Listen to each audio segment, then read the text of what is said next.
اعوذ باللہ من الشیطان الرجیم بسم اللہ الرحمن الرحیم۔ سامعین کرام، ایک بیماری جس کو ہم انگلش میں لسٹیریا اور اردو میں چکری وغیرہ کہتے ہیں، اس کے بارے میں تھوڑی سی معلومات جو میرا تجربہ گزرا ہے۔ میری یہ ایک بکری آپ سکرین پہ دیکھ رہے ہوں گے، اس کو یہی بیماری ہوئی ہے۔ یہ اصل میں ہوتی تو اس وجہ سے ہے کہ جب آپ لو کوالٹی کا سائلج وغیرہ کھلا دیں جس میں ٹاکسن ہو یا فنگس آئی ہوئی ہو، یا پھر کوئی ایسی یہ خوراک کھا لیتی ہے جو زہر آلود ہوتی ہے، تو اس وجہ سے یہ بیماری ہو سکتی ہے جانور کو۔ اس میں اصل میں ہوتا یہ ہے کہ جانور جب یہ کھاتا ہے تو اس کے منہ سے رال ٹپکنا شروع ہو جاتی ہے کافی زیادہ۔ جانور کی بینائی پہ یہ بڑا اثر کرتی ہے، اور اس کے بعد جانور ایک طرف چکر لگانا شروع کر دیتا ہے۔ یہ ہر دفعہ ایسا نہیں ہوتا ہے کہ یہ جانور مکمل چکر کاٹنا شروع کر دے۔ جانور بیٹھ جاتا ہے یا گرنے لگ جاتا ہے، اس کا جو دماغ ہے نا وہ ڈسٹرب ہوتا ہے، اس میں وہ پتلا ہو جاتا ہے۔ اصل میں جب وہ پتلا ہو جاتا ہے تو وہ اس کا اپنے جسم پہ کنٹرول ہی نہیں رہتا، تو اس وجہ سے یہ جانور کو بڑا تنگ کرتی ہے۔ تو میں اس تجربے سے گزرا ہوں، تو میں بڑے پریشان تھا، کافی کچھ دیکھا، تو اس بیماری کا کوئی علاج میرے سامنے نہیں آیا۔ اگر آیا بھی تو وہ باہر کے ممالک میں ہو رہا ہے، ہمارے پاس جو ہے کسی نے یوٹیوب پہ یہ چڑھایا ہوا نہیں تھا، تو میں بڑا تنگ ہوا ہوں۔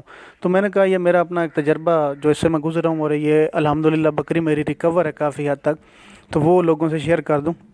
اس میں جو سب سے پہلے میں نے کیا، آکسی ٹیٹرا سائیکلین جو ٹیرامائسین کی ایک ویکسین ہے، L A, oxytetracycline L A, وہ میں نے سب سے پہلے لگایا۔ وہ اصل میں ہوتا ہے بخار کا۔ اس بیماری میں جانور کا ٹمپریچر 108 تک چلا جاتا ہے۔ جب وہ لگایا تو اس کا ٹمپریچر لو ہوا، پھر وٹامن بی جو ہے B12 یا طاقت کا کوئی بھی انجیکشن وہ آپ دے دیں، یہ آکسی ٹیٹرا سائیکلین اور B12۔ آکسی ٹیٹرا سائیکلین آپ نے 4 ml لگانا ہے 1 من کی بکری کو، مطلب 10 کلو کی بکری ہے تو اس پہ 1 ml لگے گا۔ اور جو وٹامن بی ہے وہ آپ نے اس سے آدھا لگانا ہے، وہ 20 کلو پہ 1 ml لگا دیں۔ یہ جب لگ گئے ہیں، پہلے ٹمپریچر ڈاؤن کر کے اس کے بعد وٹامن بی دینا ہے، اور جب یہ دونوں چیزیں آپ دے لیں تو اس کی جو پراپر ویکسین ہے نا، جب آپ کسی بھی حیوانات کے میڈیکل سٹور پہ جائیں گے تو وہ آپ کو 2 طرح کی ویکسینیں نظر آئیں گی پینسلین میں۔ ایک سمپل پینسلین ہے، سارے کے سارے وہی اٹھا کے دے رہے تھے، حالانکہ یہ نہیں ہے۔ جب میں ان کو کہا کہ آپ پروکین پینسلین مجھے دیں، تو سارے لوگ یہی پینسلین اٹھا کے دے رہے تھے۔ پروکین پینسلین جو ہے یہ عام زیادہ نہیں ہے، پینسلین بہت عام ہے۔ تو پروکین پینسلین آپ نے لینی ہے، اور ہر 6 گھنٹے کے بعد اس کی 4 ml، 1 من کی بکری کو 4 ml، جس طرح پہلے لگایا تھا آکسی ٹیٹرا سائیکلین، وہی 4 ml یہ بھی لگا دینا ہے۔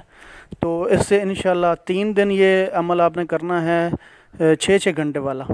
یہ 6 گھنٹے، ہر 6 گھنٹے کے بعد پروکین پینسلین کا انجیکشن آپ نے لگا دینا ہے۔